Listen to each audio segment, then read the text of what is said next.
Hey everybody, welcome to Consult the Blind Guy. In this episode, we're going to cover common problems that blind people face on a daily basis. If you're new to the channel, thanks for watching. Don't forget to subscribe so you can stay updated on the latest videos and more. If you're returning to the channel, thank you for watching and coming back, and we hope you enjoyed this episode. Disappointed by reality, trying to come back, start something new, build up yourself, it's all to you. Stay strong no matter what they say, you keep getting better every day.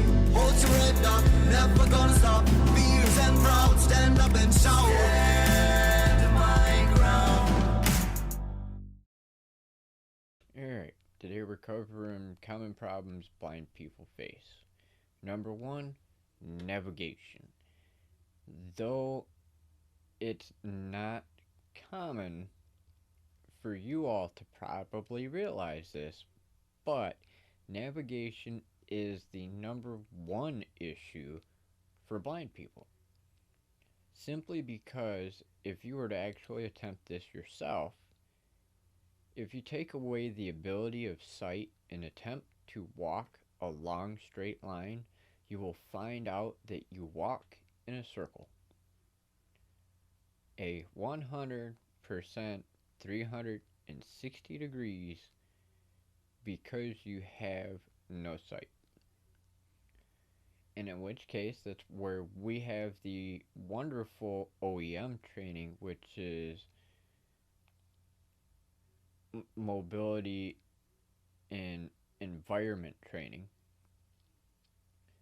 And this gives us the ability to orientate ourselves out in public to where we can differentiate where we want to go. And it's a little bit harder because we have to depend on the sensation of sound and feel rather than vision. And even with vision, with the cases of those who still have some sight, it's still a lot harder to navigate because you can't necessarily see street signs unless you're right on top of them, or at all for that matter, depending on their height, their color, for a variety of different reasons. It's just a lot more difficult to navigate things. Number two, finding reading materials. Because of visual impairment, it is difficult to find reading materials because not everything is put into large print, not everything is put into braille, and not everything is put into audiobook either. So yes, a lot of books have been transferred over. Not all of them have been, which makes it a lot harder because there's a very limited variety of what has been done so far. And when you go out to, per se, a restaurant, when you go to McDonald's, Burger King, Taco Bell, for instance, they don't have a menu specifically for blind people or visually impaired people. In that case, you have to depend on somebody that is with you, one of their employees, or somebody that's standing there in line that you don't know. In which case, reading is the number two issue for blind people. Number three, arranging clothing. Depending on the level of sight, depends on the ability to differentiate colors and different size of clothing, as well as style of clothing. In many cases, people will pick neutral colors or have a sighted person assist them so they can set an outfit together rather than keeping them individually.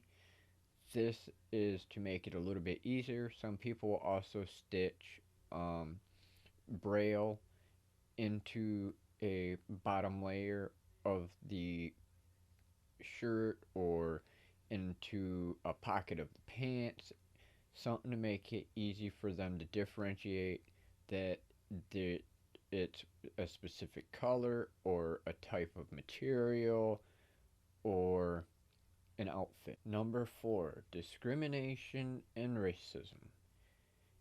In general, we get denied services in restaurants, Ubers, uh, concert venues.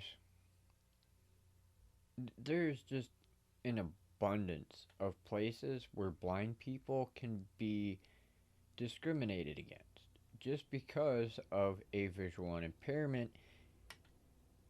We get looked at a lot differently, especially those who have guide dogs. They get discriminated against more often than not because of their service animal, which is very, very, very sad because without that animal, it is a lot harder for visually impaired and blind people to function because that dog is the eyes. They've been trained for years in order for that animal to be able to work with the human, to understand that it has to walk across the street, that it has to pay attention to cars. There's a lot of training that that animal went through in order to assist somebody who cannot see in all places, whether it's a restaurant, an airport, a taxi, it does not matter.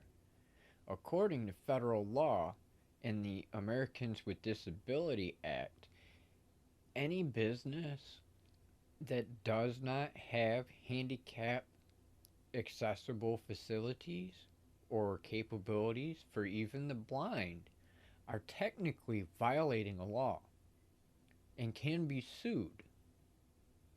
Number 5, needing multiple hands in order to carry things and do things.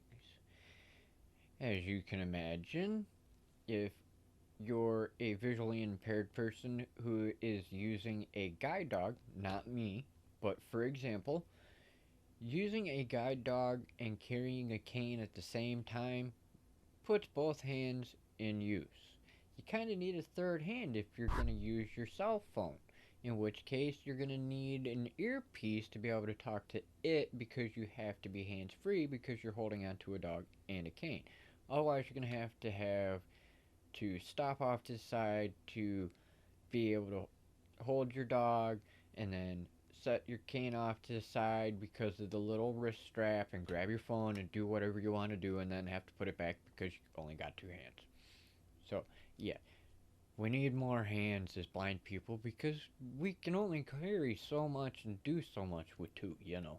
Number 6, walking in the wet floor signs or other signs for that matter in general in stores is a number 1 issue for us because they put them little yellow bastards right in the walkway and it never fails. Them signs are never tall enough to be able to see them, and they're always on a white floor or just barely off white floor that has very, very bright fluorescent lights above. That makes it increasingly hard to see these little yellow things that are in our way. So we end up kicking them or tripping over them or bumping into them on a regular basis.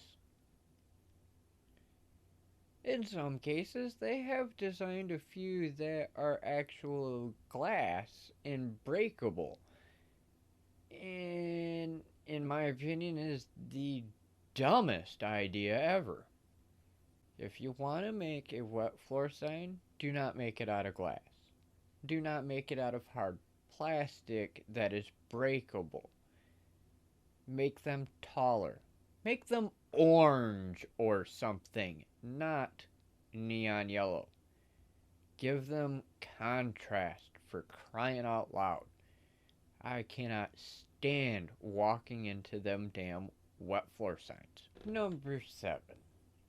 Avoiding walking into cabinet doors that are left open, whether they're above the head or whether they're down low. I myself have done this quite a few times, even by mistakenly leaving them open myself. And with me, over the years, I've done it a few times because as my sight has faded, I had forgotten that I had left one open or even the microwave door open. And because I have no periphery, like right now, I cannot see my hand waving. You might be able to see my hand waving, but I cannot see it. In fact, my eyes are doing this wonderful drifting thing that really drives me nuts. So, you may occasionally see me wear sunglasses just to hide the fact that my eyes are drifting off while I'm trying to do this because it irritates the living hell out of me. And I am sorry, but I don't like the idea of having my eyes moving all over the place while I'm trying to sit here and talk to you people, and it's not staying for me where I want it here. If, if you understand what I mean, it's a little bit irritating. I would prefer to be able to focus on what I'm trying to do than to have to try and recalibrate my eyes to focus. Because it's not only that I cannot see far away, it's not that I cannot see clearly. I have tunnel vision, so it's like looking through a little itty bitty hole. And then I got all kinds of little flashes, like when somebody takes a camera and has the flash on, you get that nice red, white, and blue, and purple, and all the colors. I have that all the time, 24 hours a day. If I'm awake and my eyes are open, whether my eyes are closed, I have fireworks. Sometimes they're like big wings. It varies. And then the twitching and the drifting, it's annoying. And cataracts and glaucoma, it's a pain in the butt. Trust me. You don't want to deal with it. Number 8, finding or picking out food. This is extremely difficult, as I said before in the one about grocery shopping and going places. It is possible. Don't get me wrong. It's 100% possible to do on your own, but it is very difficult. And it depends on your ability or want to use assistive technology, whether it's on a smartphone or an older phone, or whether you have to have a sighted guide or whatever. A lot of our challenges come down to being individual challenges 9 chances out of 10. Unfortunately, we can be our own hindrance in doing a lot of things because we don't give ourselves the chance to do it. Number 9, arranging or getting transportation. In most cases, for somebody who is just using a cane or a sighted guide, will have no chance of having issues, for the most part, of getting a ride other than finding somebody who will actually do it. Now, when it comes down to public transportation, however, for those who have guide dogs or service animals in general, get turned away more often than not because people are afraid of the dog, I don't know, peeing or pooping in their car or drooling in their car or biting them or God knows. Either way, transportation tends to be a little bit more difficult because of guide dogs. It's also a little bit more difficult in the sense that if you live out in the country, only certain communities offer rural transportation, and that sometimes is not always free. It is a charge service, and sometimes some charges can be very expensive depending on the community. It all depends on how far that vehicle has to travel to get you and how far they're going and schedules and a lot of different factors. Um, Uber's not entirely available everywhere, neither is Lyft. For the longest time, they didn't do rural areas until recently, so I recommend that you check your area's listings for what they have for community services in the aspect of rural transportation offered by the city or county that you live in, or whether Uber or Lyft might have a service within your area. Number 10, having or maintaining 100% independence is the most difficult aspect of being visually impaired or blind. Because whether you realize it or not, we do have to depend on other people a lot of the time to do things. That's why we have the assistive technology that is getting developed more and more recently, is because we need that extra help. Like the Be My Eyes app gives us the ability to have a sighted person right there within a few seconds to a couple minutes to assist us visually by telling us whatever it is we need read, or whatever it is that we're trying to pick out at the grocery store, or what we have around us for an environment. Are we at a park? Are we in downtown Grand Rapids? Or are we in downtown New York? Are we in Winnipeg? Where are we? Can you tell me what's near me? Is there a workbench? Is there a telephone booth? A tree, a car, anything? They can go by the camera on your phone and give you details of everything that you need done. And there's no specific time limit on how long that person can help you, and it doesn't cost a thing. It's all a volunteer basis.